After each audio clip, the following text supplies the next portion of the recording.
Selamat pagi Bapak Ibu.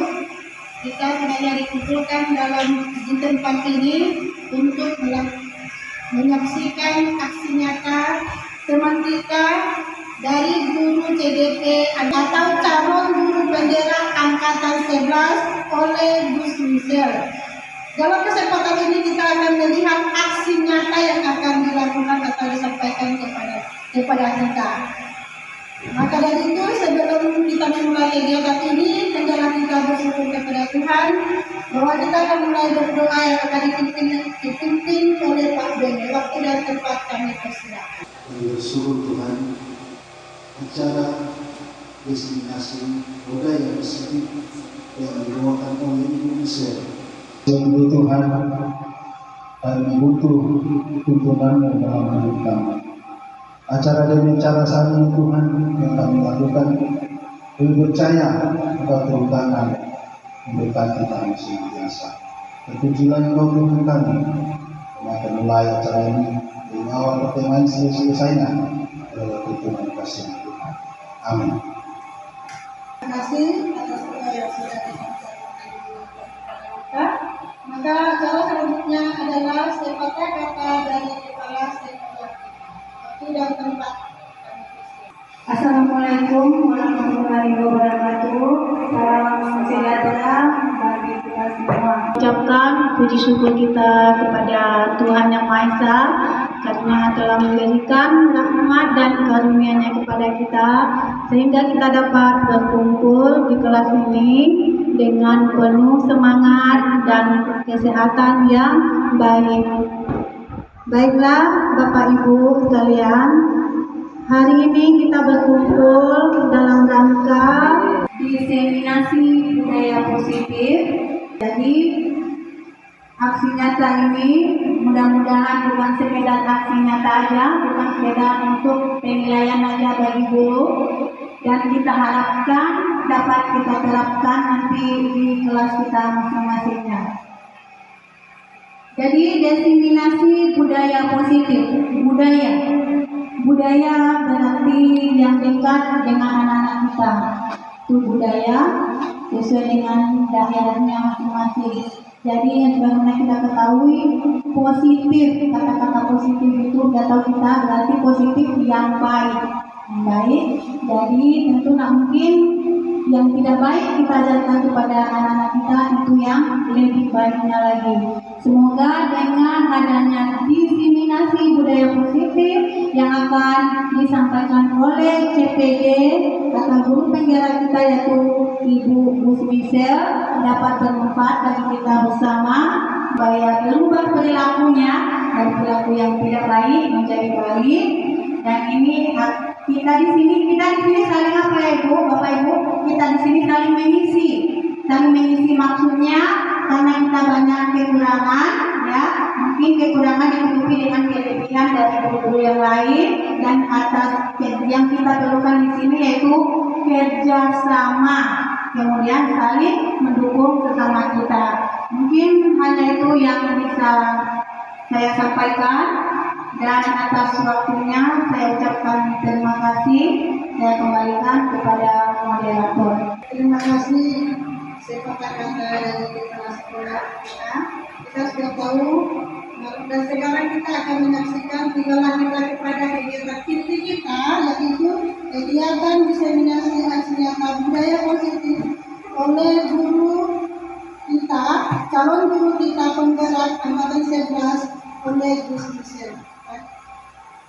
Waktu dan tempat kami persilakan.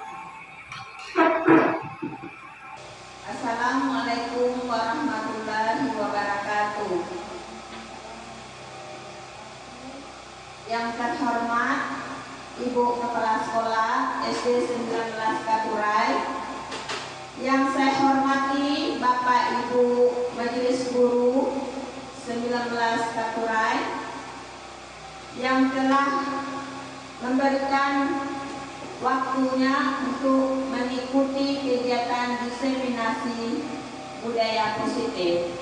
Puji syukur kehadirat Tuhan Yang Maha Esa yang telah melimpahkan rahmat dan karunia-Nya kepada kita semua sehingga kita dapat melakukan melakukan kegiatan diseminasi budaya positif ini. Baiklah Bapak Ibu semuanya, pada kegiatan kali ini menyampaikan kita saling berbagi materi yang saya dapatkan selama mengikuti pendidikan guru penggerak di modul 1.4 tentang budaya positif ini. Baiklah Bapak Ibu, terima kasih atas waktunya. Kemudian sebelum kita masuk pada materi kita, marilah kita melakukan ice breathing dulu. Ayo Bapak Ibu semuanya, kita berdiri, melonggarkan otot-otot kita karena dari pagi tadi kita sudah memberikan pembelajaran kepada anak-anak kita di kelas. Marilah kita melakukan ice breathing.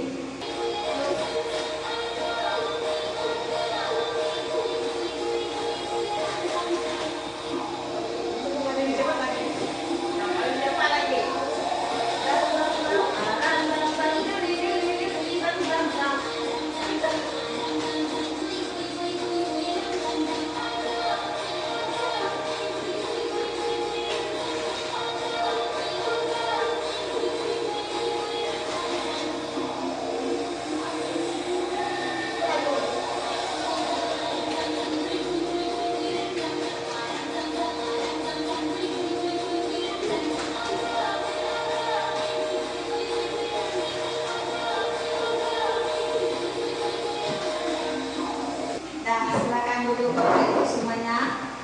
Baiklah, melakukan kesepakatan dulu. Kesepakatan kelas kita selama mengikuti diseminasi aksi nyata. Apa kesepakatan kita? Ya Bu Masni, boleh? Ya, keluar masuk. Yang kedua, tidak boleh ribut. Masih ada lagi? Masih ada lagi Bu? Melakukan keseriusan. Oke, berarti udah 3 kesepakatan kelas kita selama mengikuti diseminasi budaya positif. Nah lanjut, kita sepakati itu? Iya, kita sepakati. Berarti dalam kesepakatan kelas kita ada 3. Yang pertama, tidak boleh ribut. Yang kedua, tidak boleh keluar masuk pada saat diseminasi budaya positif. Yang ketiga, harus konsentrasi. Nah, karena tentang budaya positif ini kerjakan di setiap harinya. Nah, ini ada kata pemantik. Apakah Bapak Ibu setuju bila pemberian hukuman dapat mendisiplinkan siswa? Memberikan hukuman dapat mendisiplinkan siswa. Setuju. Gimana Bu Masni? Setuju. Setuju. Ibu Kepala Sekolah? Setuju, nanti kita nanti mana yang pas. Ya, setuju. Nanti kita lihat ya apakah hukuman itu memberikan kedisiplinan kepada siswa kita. Kedua, pemberian hadiah dapat meningkatkan prestasi siswa. Kenapa? Setuju. Ketiga, guru harus mampu memberikan solusi untuk setiap siswa yang bermasalah. Ya, setuju kita kan? Yang keempat, guru berperan sebagai teman bagi siswa. Iya. Lanjut, berarti kita sepakat ya. Ini dia, kita masuk budaya positif. Berarti budaya positif itu mewujudkan dari nilai-nilai atau keyakinan universal yang diterapkan di sekolah. Kemudian budaya positif dapat mendorong siswa untuk mampu berpikir, bertindak, dan mencipta sebagai proses memerdekakan dirinya, sehingga murid mampu mandiri dan tanggung jawab. Itu tentang budaya positif. Jadi budaya positif itu menciptakan sebagai memerdekakan dirinya, sehingga murid mampu mandiri dan bertanggung jawab. Nah, ini pada modul 1.4 tentang budaya positif ini ada 8 konsep inti yang kami bahas selama pendidikan. Yang pertama itu adalah perubahan paradigma baru. Yang kedua, disiplin positif. Ketiga, motivasi perilaku manusia. Yang keempat, kebutuhan dasar manusia. Yang kelima, posisi kontrol guru. Lanjut yang 6, nilai-nilai kebajikan. 7, keyakinan kelas. Ke-8, segitiga restitusi. Nah, ke-8 item ini yang akan kita bahas pada kegiatan kali ini. Nah, kita lanjut, kita lihat dulu perubahan paradigma belajar. Nah, perubahan paradigma merupakan pembelajaran yang dirancang berdasarkan pembelajaran diferensiasi, sehingga para peserta didik belajar sesuai kebutuhannya berdasarkan tahap perkembangannya sesuai teori psikologi modern untuk mewujudkan generasi profil pelajar Pancasila. Nah, Bapak Ibu semuanya, di sini ada kata berdiferensiasi dan profil pelajar Pancasila. Bapak Ibu, mungkin kita selama ini sudah melakukan pembelajaran berdiferensiasi, tetapi kita tidak tahu apa itu pembelajaran diferensiasi itu. Jadi di pembelajaran berdiferensiasi itu adalah pembelajaran yang memenuhi kebutuhan siswa. Apa kebutuhan siswa itu? Karena nanti kita bahas kebutuhan manusia. Ada 5 kebutuhan manusia yang nanti itu kita bahas. Kemudian profil pelajar Pancasila ada 6. Yang pertama apa Bapak Ibu? Iya, beriman dan bertakwa kepada Tuhan yang Maha Esa. Yang kedua, berkebinekaan global. Yang ketiga, bergotong royong. Yang keempat, kreatif. Yang kelima, bernalar kritis. Yang keenam, mandiri. Mandiri itu bukan berarti dia bisa hidup sendiri saja tanpa membutuhkan orang lain, bukan seperti itu ya. Nah, kita lanjutkan. Itu adalah inti yang pertama, perubahan paradigma baru. Yang kedua, kita lihat disiplin positif. Jadi kita sudah mendengarkan juga tentang disiplin positif dari kepala sekolah kita, bahwa disiplin positif itu adalah kebiasaan yang baik-baik saja,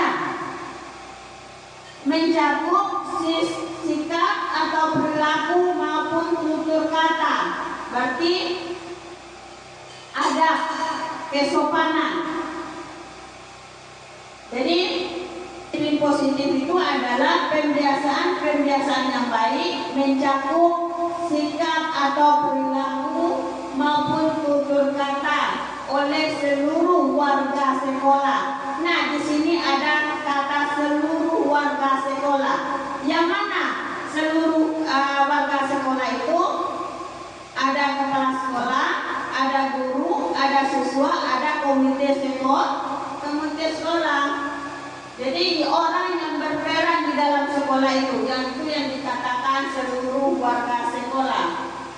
Kemudian pertama, bagi murid agar dapat berkembang menjadi pribadi yang kritis, mandiri dan bertanggung jawab.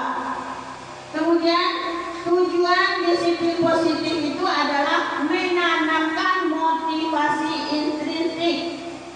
Intrinsik itu adalah dalam diri siswa itu, bukan datang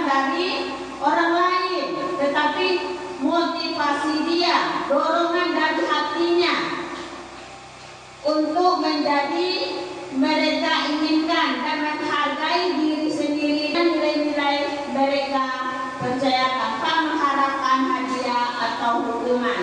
Jadi motivasi itu berasal dari dalam dirinya, bukan dia mengharapkan hadiah dari orang lain, bukan mengharapkan hadiah dari guru. Saya harus rajin ke sekolah. Contohnya seperti kita ini, kita pergi sekolah, saya harus sekolah pagi jam 7 saya masuk ke sekolah supaya kepala sekolah memberikan hadiah kepada kita.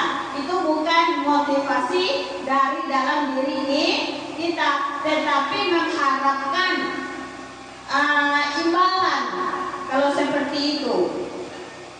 Jadi motivasi itu, tujuan dari disiplin positif itu adalah motivasi berasal dari dalam dirinya. Kemudian kita sebagai pendidik, tujuan kita adalah menciptakan disiplin, menciptakan anak-anak yang memiliki disiplin diri sehingga mereka bisa berperilaku dengan mengacu pada nilai-nilai kebajikan usaha dan memiliki motivasi intrinsik. Nanti kita bahas tentang nilai-nilai kebajikan universal dan motivasi intrinsik. Bahwa motivasi intrinsik itu adalah motivasi yang datang dalam diri kita ini, datang dari dalam diri kita, datang dari dalam siswa kita. Nah, kita lanjut. Nah, tadi ada kebutuhan dasar manusia. Kita memiliki kebutuhan. Seperti apa kebutuhan kita itu? Nanti kita lihat nih. Kebutuhan dasar manusia itu adalah semua yang kita lakukan untuk mendapatkan apa yang kita inginkan. Seluruh tindakan yang kita lakukan memiliki tujuan. Semua usaha yang terbaik kita lakukan agar kebutuhan dasar kita terpenuhi dengan baik. Itu yang dikatakan dengan kebutuhan manusia. Nah, di sini ada 5 kebutuhan kita. Yang pertama itu adalah kebutuhan bertahan hidup. Contohnya makanan, pakaian, tempat tinggal, keamanan, dan kesehatan. Yang kedua, rasa terima kasih, rasa kasih sayang kita butuhkan. Kita harus membutuhkan juga rasa kasih sayang itu. Contohnya rasa terima, berbagi, kerjasama, dan menjadi bagian dalam kelompok. Ketiga, penguasaan. Contohnya harga diri, keinginan untuk dianggap, memimpin, berprestasi, dilalui, diakui dan didengar. Contohnya anak sekolah kita, dia dalam bermasalah, dia itu harus dianggap, diakui, didengarkan dulu pengakuan dia, kesalahan dia, baru kita melakukan tindakan yang selanjutnya. Yang keempat adalah kebebasan. Kebebasan itu contohnya mandiri, memiliki pilihan, mencoba hal baru dan mampu mengendalikan arah dirinya. Yang kelima, kesenangan, bermain, tertawa, humor, dan antusias. Itu adalah kebutuhan manusia. Jadi ada kebutuhan manusia itu ada 5. Yang pertama, bertahan untuk hidup.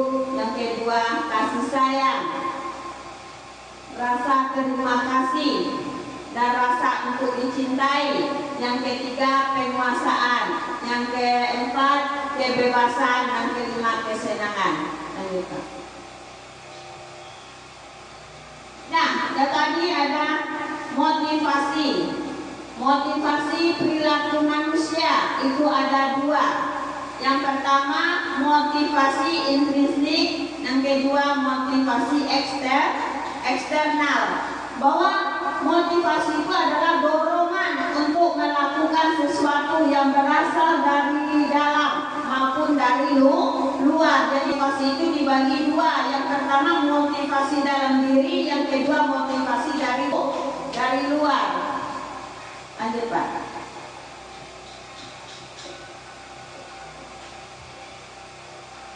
Nah, sekarang kita lanjut 3 motivasi perilaku manusia. Yang pertama itu adalah untuk menghindari kenyamanan atau hukuman. Yang kedua, untuk mendapatkan imbalan atau penghargaan dari orang lain. Contohnya seperti tadi, ingin mendapatkan imbalan. Contoh yang saya bilang tadi, datang ke sekolah pagi-pagi untuk mengharapkan penghargaan dari kepala sekolah. Yang ketiga, untuk menjadi orang yang mereka inginkan dan menghargai diri sendiri dengan nilai-nilai yang dipercaya. Nah, yang kelima, inti dari yang tadi, yang kelima kita lihat adalah posisi kontrol guru. Bahwa posisi kontrol guru itu adalah yang pertama menghukum. Sering kita lakukan sama anak-anak kita, bahwa posisi kontrol guru itu yang pertama ada hukum, yang kedua pembuat bersalah, yang ketiga teman, yang keempat pemantau, dan kelima manajer. Nah, kita lihat kelima ini poin-poinnya. Yang pertama kita lihat penghukum. 5 posisi kontrol guru yang pertama tadi adalah penghukum. Jadi penghukum ini dan nada suaranya tinggi. Contoh, anak kita terlambat. Kenapa kamu terlambat? Sekarang kamu bersihkan WC. Dengan mata yang melotot, dengan suara yang keras. Itu tentang posisi kontrol guru. Yang pertama tentang penghukum. Suaranya meninggi, matanya melotot, dan menyuruh anak-anak untuk membersihkan WC karena dia terlambat ke sekolah. Nah, dampak yang terjadi pada murid pada posisi menghukum ini adalah murid menjadi pendendam. Jadi, yang kedua, murid tidak menyukai mata pelajaran yang diampu. Contoh tadi, siswa terlambat ke sekolah, kita menghardik dia dengan suara yang lantang, dengan mata yang melotot. Dia akan pendendam, dia akan mendendam kepada kita. Saya nggak mau belajar dengan Ibu Kusmical karena matanya melotot sama saya, suaranya keras. Jadi anak itu ada rasa dendamnya kepada kita. Jadi dia tidak menyukai dengan kita. Itu kalau posisi kontrol yang kita lakukan yang pertama adalah penghukum. Yang kedua, membuat rasa bersalah pada murid. Nih, suara cenderung lembut, namun kata-katanya menyalahkan murid. Contoh, nah, dengarkan ibu berbicara, ibu menerangkan pelajaran. Udah pusing ibu nih mengajar kalian, udah berbusa, suara ibu keluar, namun kalian ribut aja. Itu contoh dari pembuat rasa bersalah. Jadi dampak yang terjadi pada posisi pembuat rasa bersalah ini adalah murid merasa bersalah. Kemudian murid merasa rendah diri dan menarik diri dari lingkungan. Itu dia. Jadi anak ini dia merasa bersalah. Oh ya, karena saya ribut di sekolah. Jadi ada rasa bersalah dia. Kita lanjut yang ketiga, teman. Nada suara ramah, akrab, dan bercanda, cenderung bersenda gurau agar suasana tetap santai. Nih, ada juga kita lakukan di sekolah, di kelas kita. Udah jelas-jelas anak itu ribut, Iya nak, sambil tersenyum. Jangan ribut ya. Kasih nilai atau ibu kasih tahu cara mengerjakannya sambil tersenyum sambil mengusap kepalanya dengan senyum. Itu rasa dengan teman, di posisi teman ya. Tetapi ada dampaknya bagi murid kita. Yang pertama itu adalah murid akan tergantung pada orang, karena dia udah ini dengan gurunya. Nanti dikasih tahu juga sama ibu tuh jawaban dari tugas kita, karena ibu itu dekat sama saya. Seperti itu. Kemudian murid tidak mandiri dan tidak bisa berpikir untuk diri sendiri, karena dia sudah terpikir bagi dia bahwa tugas belajar nanti ada gurunya yang menolong. Jadi tanpa dia lagi untuk berpikir. Itu dia contoh dari teman.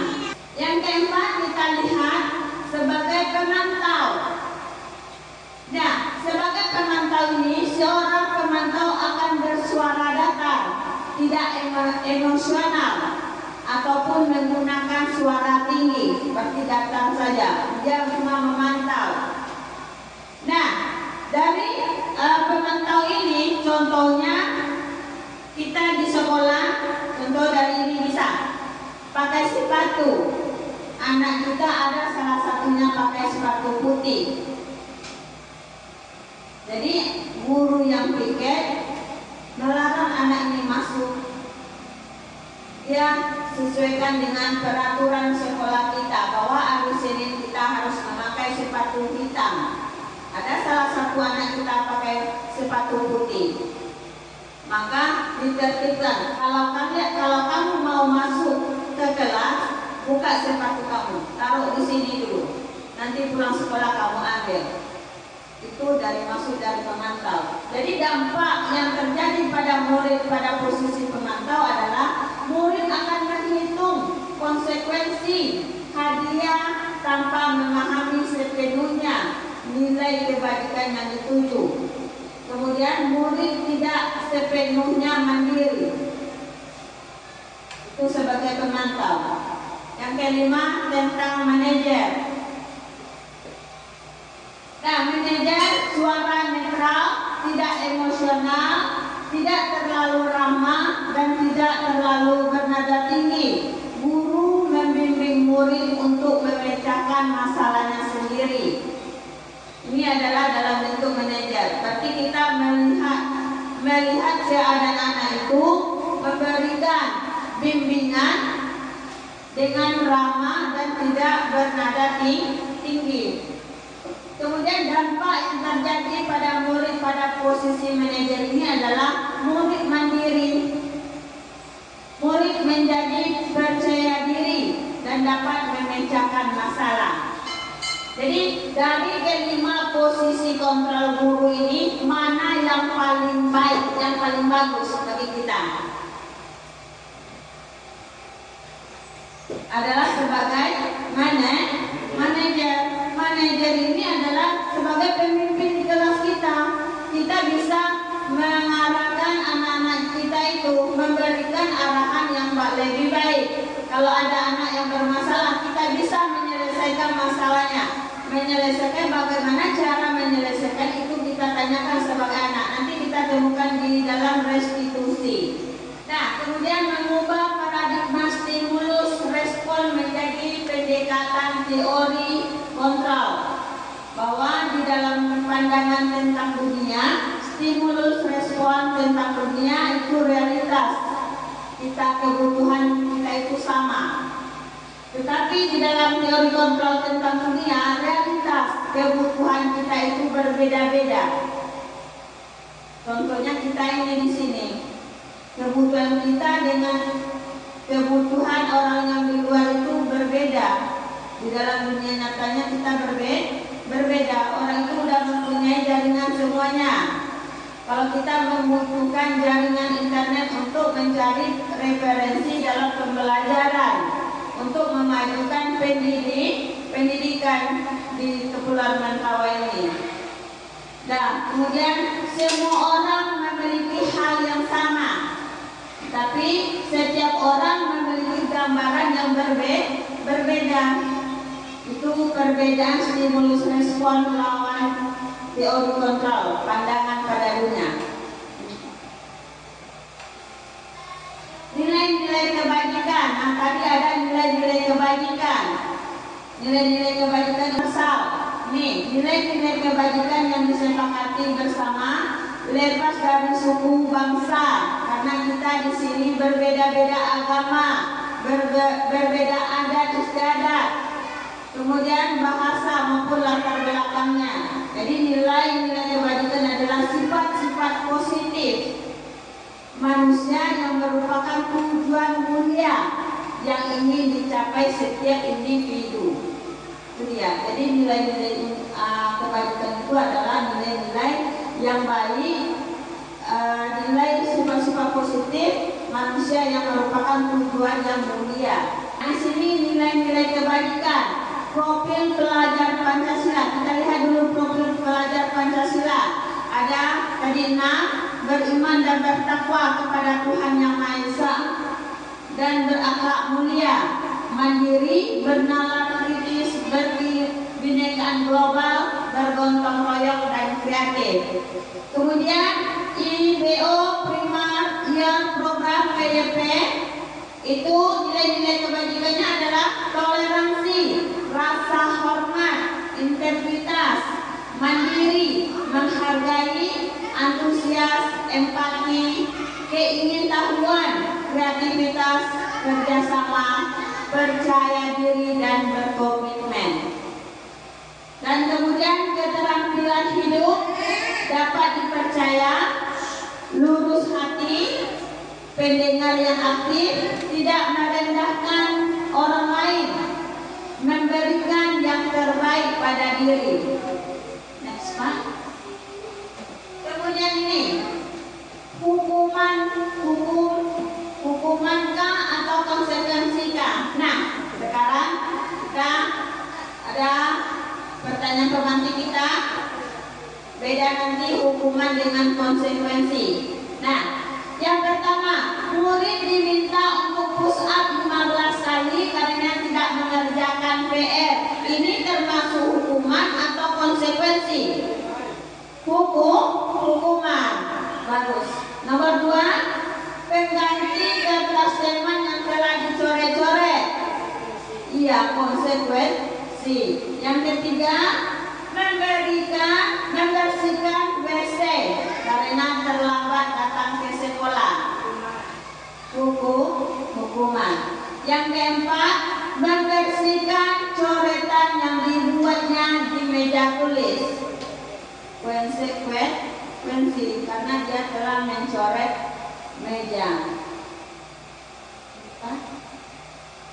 Nah, sekarang bedanya lagi. Beda hukuman, konsekuensi dengan restitusi. Hukuman tidak terencana, tiba-tiba. Murid tidak tahu apa yang akan terjadi, tidak dilibatkan. Yang ketiga, bersifat satu arah, merupakan hukuman fisik atau psikis. Kemudian konsekuensi terencana, disepakati sesuai aturan. Contoh kesepakatan kita di sekolah, di kelas kita tidak boleh terlambat 15 menit. Kemudian hari Senin pakai baju seragam semuanya. Itu telah kita sepakati dengan murid. Itu tentang konsekuensi. Kemudian murid tetap dibuat tidak nyaman. Sikap guru selalu memonitor murid. Kemudian kita lihat restitusi. Proses menciptakan kondisi bagi murid untuk memperbaiki kesalahannya. Nanti kita lihat dari restitusi ini contohnya. Anak pada saat kita menerangkan pelajaran, ada anak kita ini berbicara tanpa memperhatikan kita di depan. Ini suatu permasalahan yang sering kita hadapi di sekolah. Nah, dari anak yang tanpa memperhatikan kita waktu menerangkan, maka kita panggil ke kantor untuk melakukan restitusi, untuk memecahkan masalahnya. Jadi kita dalam memecahkan masalah anak seperti ini, kita juga harus mendengarkan alasan dia melakukan seperti itu, kemudian apa solusi yang terbaik yang kita berikan. Kita harus berkolaborasi dengan murid. Kemudian proses kolaborasi yang mengajarkan murid untuk mencari solusi sendiri. Nah, kita berkolaborasi, kita tanya apa solusi yang terbaik untuk permasalahan seperti ini. Apakah kita sepakati? Ya, jadi kita harus berkolaborasi dengan siswa. Lanjut. Dan kemudian keyakinan kelas. Mengapa harus ada keyakinan atau bukan peraturan? Apa beda keyakinan dengan peraturan? Coba Bu pasti.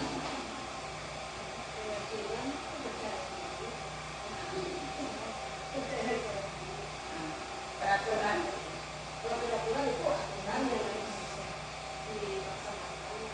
Aturan yang dilakukan. Peraturan itu adalah peraturan yang kita sepakati dengan murid-murid yang kita buat. Apakah anak-anak kita sepakat? Contohnya tadi datang tidak boleh terlambat ke sekolah, harus memakai baju seragam, kemudian tidak boleh mencubit siswa waktu pembelajaran, tidak boleh ribut. Itu adalah peraturan-peraturan yang kita buat di kelas. Kemudian dari peraturan itu yang kita laksanakan, yang kita patuhi di kelas, itu menjadi keyakinan kelas. Nah, pembentukan keyakinan kelas. Keyakinan kelas merupakan kesepakatan kelas yang diyakini bersama guru dan murid dengan harapan dapat meningkatkan kedisiplinan murid. Keyakinan kelas berupa pernyataan universal, dibuat dalam bentuk positif dan abstrak.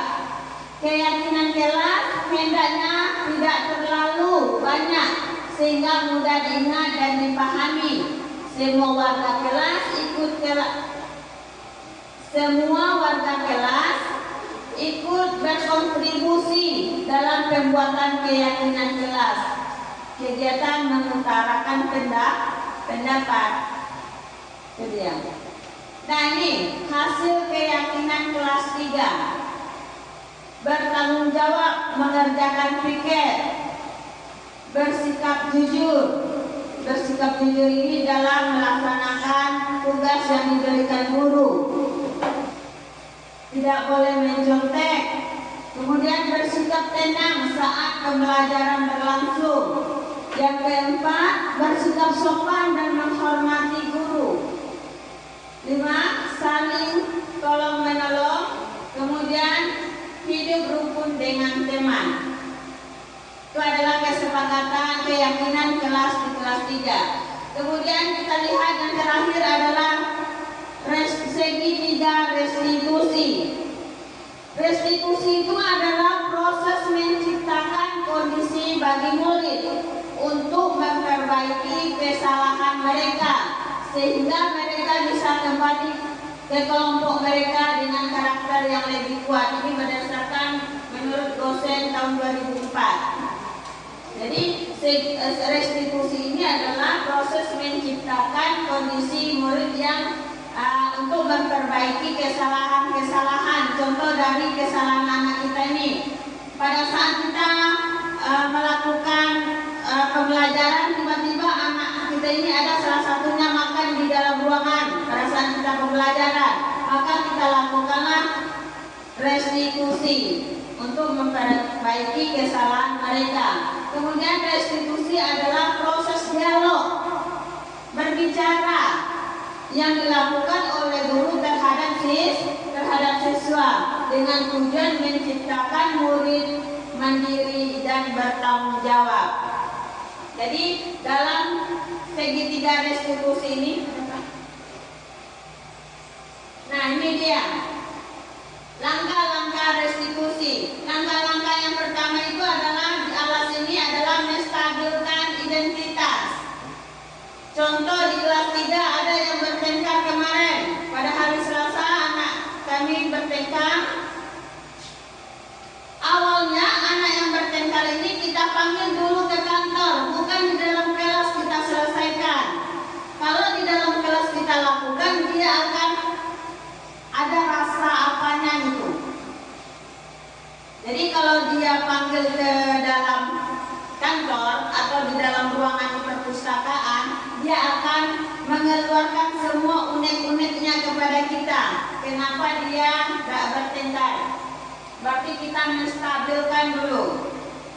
Dia tadi dalam keadaan emosi, maka kita stabilkan dulu emosi itu. Yang kedua, di dalam menstabilkan identitas ini kita tanya, kenapa nak bertengkar? Kemarin Irfan dengan Romi bertengkar, kenapa nak bertengkar? Apa alasannya? Nah, kemudian kita melakukan, setiap orang itu pasti melakukan, ada bertengkar, ada berkelahi, tetapi tidak seperti ini, tidak saling memukul. Kalau kalian memukul berarti ada lagi tindakan kriminalnya. Kemudian yang kedua adalah validasi kebutuhan. Kita tanya dulu validasi kebutuhannya. Ada apa dia kebutuhan dia terganggu oleh temannya. Contoh, anak ini lagi sedang tersenyum, sedang melakukan humoris. Tahu-tahu datang temannya memukul kepalanya. Berarti kebutuhan dia terganggu. Jadi kita validasi dulu kebutuhan.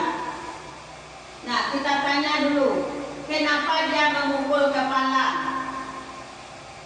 kepala temannya? Kita tanya dulu kepada anak-anak kita itu. Kemudian, adakah cara yang lebih efektif untuk yang kamu butuhkan?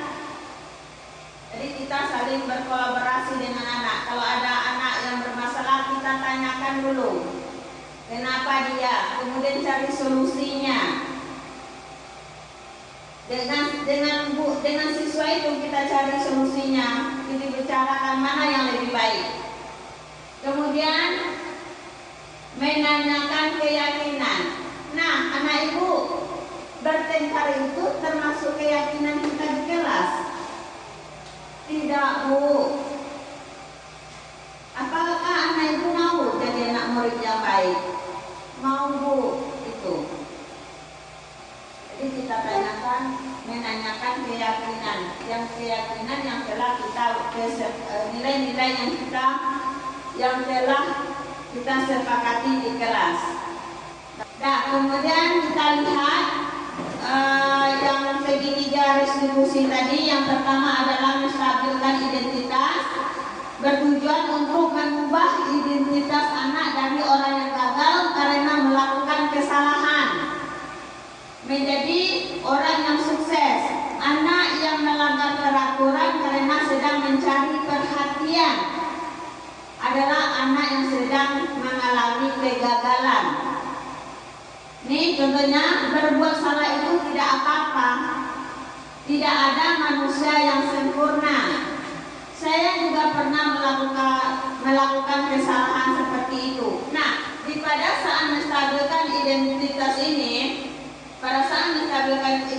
ini, kita tanya kenapa anak seperti itu, maka kita melakukan berbuat salah itu tidak apa-apa.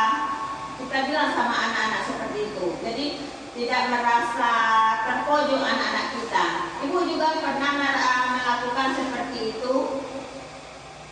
Jadi dia akan stabil, emosinya akan stabil lagi. Kemudian Bapak Ibu tidak tertarik mencari siapa yang salah. Nah, Ini dia, sering kita lihat anak-anak kita bertengkar. Salah saya nunggu, salah itu bu. Sekarang ibu tidak mencari siapa yang salah, siapa yang benar. Kita sekarang mencari solusi. Bagaimana cara pemecahan masalah yang kalian hadapi ini? Mana pemecahan yang paling baik yang kita ambil ke dalam menstabilkan identitas? Next, Pak. Validasi tindakan yang salah bertujuan memenuhi kebutuhan dasar manusia. Kalau kita memahami kebutuhan dasar yang mendasari sebuah tindakan, tidak bisa menemukan cara-cara paling efektif untuk memenuhi kebutuhan tersebut. Kemudian, padahal kamu bisa melakukan yang lebih buruk dari ini ya.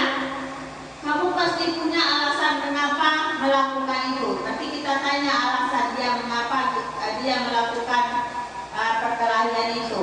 Pasti ada alasan dia. Kemudian kamu patut bangga pada dirimu sendiri karena kamu telah melindungi sesuatu yang paling penting buatmu. Nih, setelah kita tanya, ini alasan saya bu, tentu kita beri apresiasi, kamu patut bangga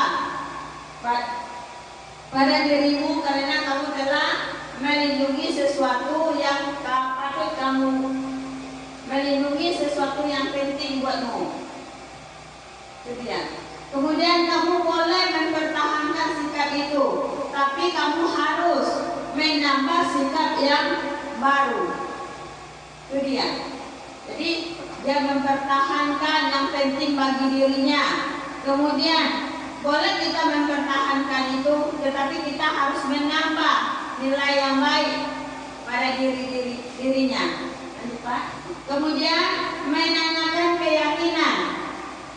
Ketika identitas sukses telah tercapai pada langkah yang pertama dan tingkah laku yang salah telah divalidasi pada langkah yang kedua, maka anak akan siap untuk dihubungkan dengan nilai-nilai yang dipercaya dan berpindah menjadi orang yang diinginkan.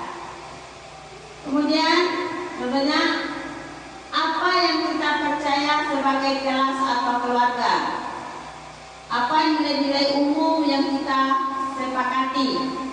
Kemudian apa bayangan kita tentang kelas yang ideal itu? Kita bertingkat tadi, kemudian kita tanyakan seperti apa lokal yang ideal itu. Kita dengarkan pendapat dia. Kemudian kamu mau jadi orang yang seperti apa? Mau jadi orang yang baik kah? Mau jadi orang jahat kah? Itu kita tanyakan pada diri anak kita. Next, Pak. Nah, ini adalah contoh penerapan segitiga restitusi yang saya lakukan pada saat melakukan pembelajaran. Pada saat saya menerangkan pembelajaran, ada salah satu anak saya, si Ningsih, dia melakukan makan. Dia makan pada saat saya menerangkan pembelajaran. Nah, pada saat itu saya membawa anak ini ke kantor. Saya tanya, melakukan segitiga restitusi tadi ada 3 langkahnya. Yang pertama, menstabilkan identitas. Saya tanya dulu kenapa dia makan. Kemudian validasi masalah, menanyakan maksud dia itu seperti itu. Kemudian menanyakan keyakinan, apakah makan pada saat jam pembelajaran itu yang termasuk keyakinan kelas kita?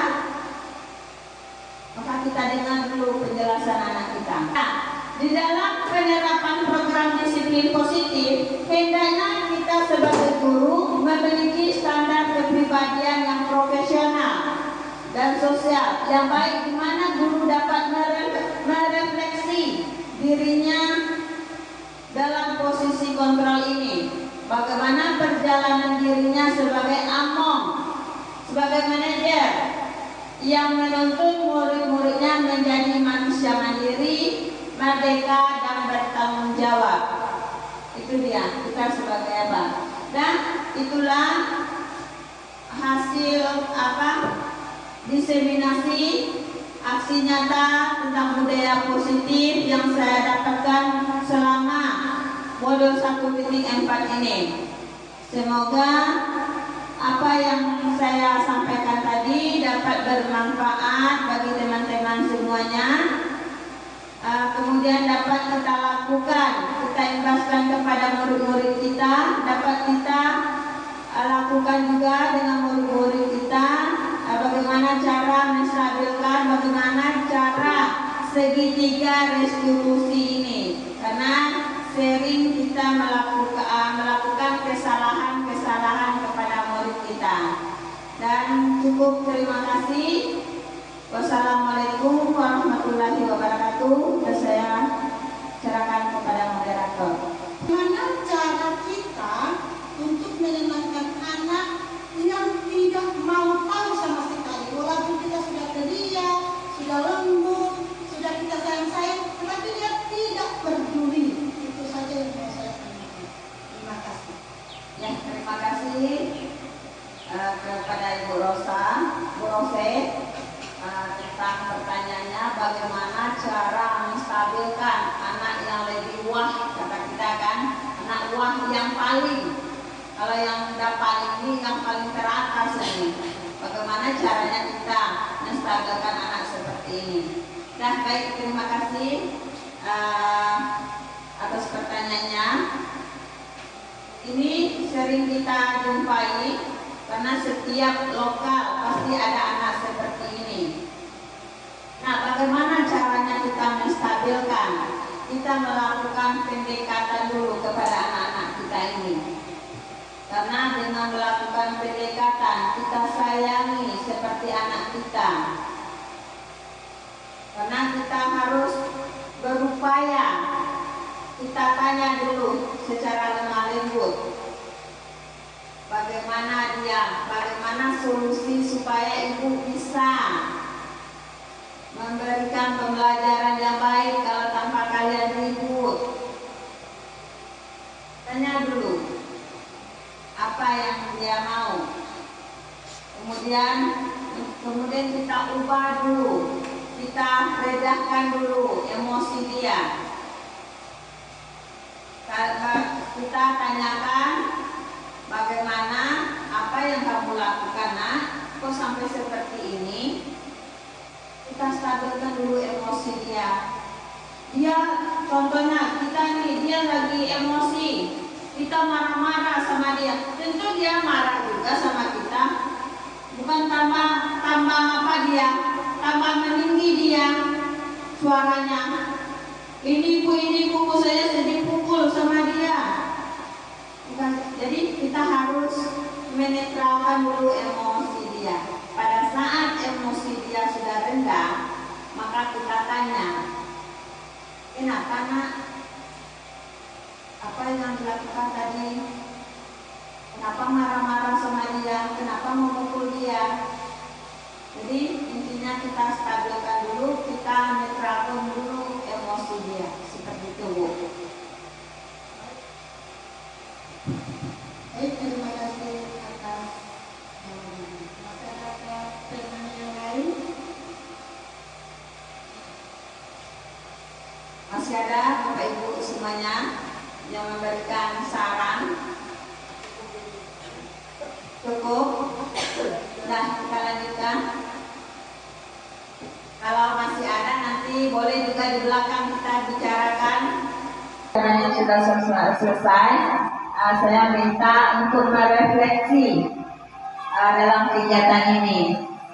Mungkin ada beberapa Bapak Ibu untuk memberikan refleksi dalam kegiatan diseminasi budaya positif ini. Grup Bendera Empatis 11 yang telah menyampaikan materinya, di mana materi yang berjudul diseminasi budaya positif dalam aksi nyatanya. Semoga apa yang Ibu berikan kepada kami, apa yang Ibu sampaikan kepada kita semua ini menjadi pembelajaran atau pegangan untuk membuat perubahan kepada kita sebagai guru dengan guru, baik ya kepala sekolah dengan guru, guru dengan guru, begitu juga dengan guru kepada siswanya. Semua ini kita lakukan, ya kita ucapkan terima kasih sekali. Semoga apa yang kita dengarkan menjadi pedoman pembelajaran kita kepada siswa kita. Terima kasih. Ya, terima kasih sama-sama. Terima kasih kita ucapkan kepada Ibu Wismita tadi yang telah menyampaikan materinya tentang diskriminasi budaya positif. Jadi dari sini kita dapat mengambil sesuatu yang sangat bermanfaat. Biasanya kita mungkin dalam memberikan hukuman ya langsung dihukum seperti kita aktif ya, jadi nggak boleh seperti itu ya ibu-ibu. Jadi perlu bapak ibu apakan tindakan ke depannya, mungkin kita mulai berubah dari materi-materi atau pengalaman-pengalaman yang didapatkan oleh guru CPG kita itu bisa bermanfaat untuk kita ke depannya dan bisa mengadakan sikap perubahan pada anak-anak kita. Ya, yang di sini yang kita ambil sekali yaitu tentang bagaimana cara anak kita itu bisa berubah sikap dari negatif ke positif. Nah, jadi di sini sudah kita lihat bersama-sama itu ada kontrol, 5 kontrol. Bagaimana guru dalam menerapkan kontrol tersebut dapat dipilih-pilih ya Bapak Ibu besoknya. Jadi kemudian ada juga di situ 3 kontrol yang valid itu ya Bapak Ibu, harus valid, kemudian menstabilkan, kemudian keyakinan ya, itu yang perlu kita ingat.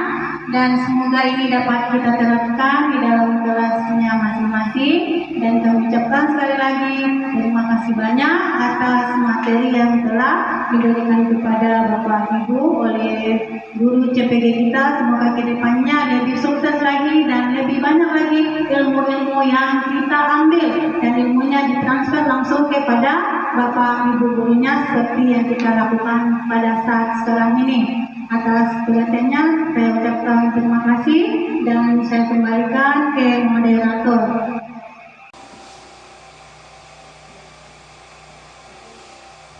Baik, Bapak Ibu, tadi kita sudah mendengarkan paparan guru calon penggerak kita. Sekarang kita ingin melihat kesimpulan yang telah diberikan kepada kita. Dari paparan tadi, ya, banyak sekali pembelajaran yang diberikan kepada kita. Ternyata apa yang kita lakukan masih banyak kekurangan kita. Ya, itu yang harus kita rubah.